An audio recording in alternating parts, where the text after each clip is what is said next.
Hello friends, how are you all. विधिक शिक्षा के सेगमेंट में आज मैं आपके साथ हूं, आपका मित्र मनमोहन जोशी। और आज मैं आपके लिए कुछ इंटरेस्टिंग टॉपिक लेकर आया हूं। मुझे किसी ने मेल के थ्रू पूछा है कि सर एक बार इस बात पर रोशनी डालिए कि गवाह को कसम क्यों खिलाई जाती है। आपने अगर फिल्मों में देखा हो तो खासकर अगर आपका जुडिशरी का एक्सपीरियंस नहीं है, कोर्ट का एक्सपीरियंस नहीं है, भगवान न करे हो, और हो भी तो एज एडवोकेट और जज ही आप जाएं कोर्ट में, ऐसा मैं सोचता हूं। तो गवाह को कसम खिलाई जाती है। वो कहता है कि मैं गीता की कसम खाता हूं कि सीता के बारे में सही सही बताऊंगा, ऐसी वाली बातें। तो वो कसम खाने पर होता क्या है, और कसम खाकर झूठ बोले तो क्या होगा।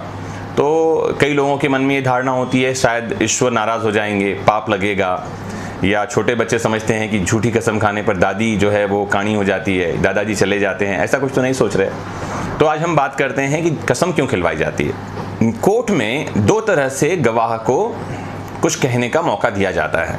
किसी भी जुडिशियल प्रोसीडिंग में, न्यायिक कार्यवाही में गवाह दो तरह से अपनी बात रख सकते हैं, या गवाह की परीक्षा दो तरह से की जाती है।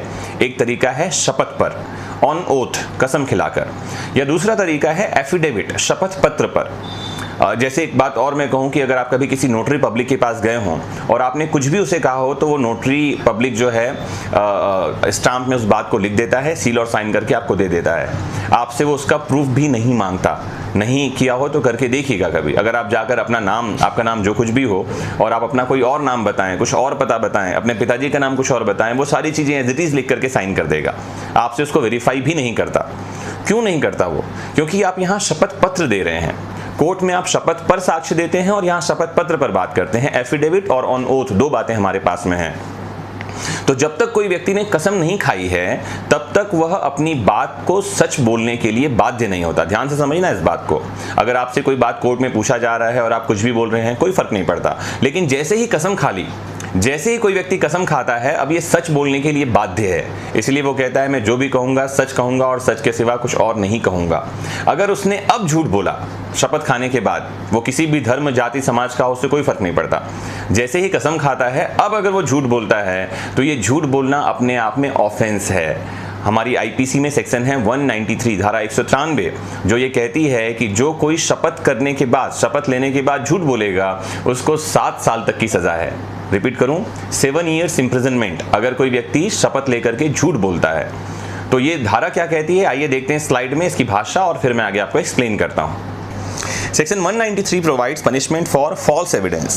Whoever intentionally gives false evidence in any stage of judicial proceeding or fabricates false evidence for the purpose of being used in any stage of judicial proceeding shall be punished with imprisonment of either description for a term which may extend to 7 years and shall also be liable to fine. धारा कहती है जो कोई साक्ष्य किसी न्यायिक कार्यवाही के प्रक्रम में मिथ्या साक्ष्य देगा या किसी न्यायिक कार्यवाही के किसी प्रक्रम में मिथ्या साक्ष्य गढ़ेगा, वह दोनों में से किसी भांति के कारावास से, जिसकी अवधि 7 वर्ष तक की हो सकेगी, दंडित किया जाएगा और जुर्माने से भी दंडित होगा। अभी जो सेक्शन आपने देखा उसमें दो बातें लिखी हुई हैं। एक है मिथ्या साक्ष्य देना और एक है मिथ्या साक्ष्य गढ़ना, giving false evidence and fabricating false evidence. ये दोनों क्या है, इसको भी आपको एक बार समझा दूं ध्यान से कि कोई व्यक्ति झूठ बोलता है, इसका क्या मतलब है। तो उसमें स्पष्ट बात ये लिखी हुई है कि कोई यह जानते हुए कहता है कि वो बात झूठ है, या यह जानते हुए कोई बात कहता है कि वो सच नहीं है। ध्यान से समझना इस बात को। कोई वह जानते हुए कहता है कि बात झूठ है, या यह विश्वास करते हुए कहता है कि वो बात सच नहीं है, हम कहते हैं कि वो झूठ बोलता है। मिथ्या साक्ष्य गढ़ना या फैब्रिकेट करना क्या है, किसी व्यक्ति को किसी मामले में फंसाने के लिए कुछ ऐसा करना जिससे किसी को विश्वास हो जाए, पुलिस को यह विश्वास हो जाए कि ये कार्य उसी व्यक्ति ने किया है जिसको फंसाना चाहा जा रहा है। तो हम कहते हैं मिथ्या साक्ष्य गढ़ा है, false evidence has been fabricated. तो एक मूवी है पुरानी, अगर आपको याद हो, आपने देखा हो, हेरा फेरी। तो ये नई वाली हेरा फेरी नहीं जिसमें कि अक्षय कुमार है, पुरानी हेरा फेरी जिसमें अमिताभ बच्चन और विनोद खन्ना है। तो उस मूवी में अमिताभ बच्चन और विनोद खन्ना झूठ बोलने का काम करते हैं कोर्ट में। झूठी गवाही देते हैं कुछ पैसे लेकर। तो बड़ा अच्छा इंसिडेंट है कि अमिताभ बच्चन को एक केस में बुलाया जाता है और वकील पूछता है कि क्या जानते हो तुम कल्लू मियाँ के बारे में। तो अमिताभ कहता है कि कल्लू मियाँ तो हमारे पड़ोसी हैं, बोले उनका हमारे घर आना जाना था और उनको मार डाला इसने। तो वो झूठ बोल रहा होता है अमिताभ बच्चन। ये बात एडवोकेट को पता होता है। तो एडवोकेट उससे पूछता है अच्छा ये बताओ कि कल्लू मियाँ की हाइट कितनी थी, कितनी ऊंचाई थी। तो अमिताभ बच्चन कहते हैं ये इतनी हाइट होगी। तो एडवोकेट हंसता है और जज को कहता है कि जज साहब ये झूठ बोल रहा है। कारण ये है कि जिस कल्लू मियाँ की हम बात कर रहे हैं वो मुर्गी का नाम है। अमिताभ बच्चन वापस रुकते हैं और कहते हैं वकील साहब जरा ठहरिए, दूसरा हाथ तो लगाने दीजिए, ये होगी साइज। तो ये झूठी गवाही देना है, और जैसे शपथ लेने के बाद कोई व्यक्ति झूठी गवाही देता है तो ये दंडनीय अपराध है, पनिशेबल ऑफेंस है, 7 साल तक का कारावास हो सकता है। इस बात को आपको जानने की आवश्यकता है।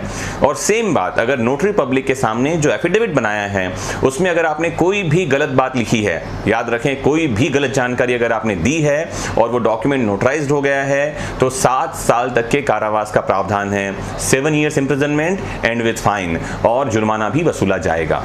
तो फ्रेंड्स, आपने समझा कि क्यों शपथ दिलाई जाती है कोर्ट में। बहुत आसान सी बात है, लेकिन बहुत तरह की भ्रांतियां लोगों के सामने में हैं, और हम कोशिश कर रहे हैं कि जो भी डाउट्स आपके माइंड में है इस चैनल से वो डाउट्स क्लियर हों, लॉ की छोटी छोटी जानकारियां आपको मिलें। और फिर कुछ समय बाद हम एक सीरीज भी स्टार्ट करेंगे जहां हम किसी एक टॉपिक को लेकर के पूरा का पूरा लेक्चर सीरीज करेंगे। तो तब तक के लिए जुड़े रहिए इस चैनल के साथ में।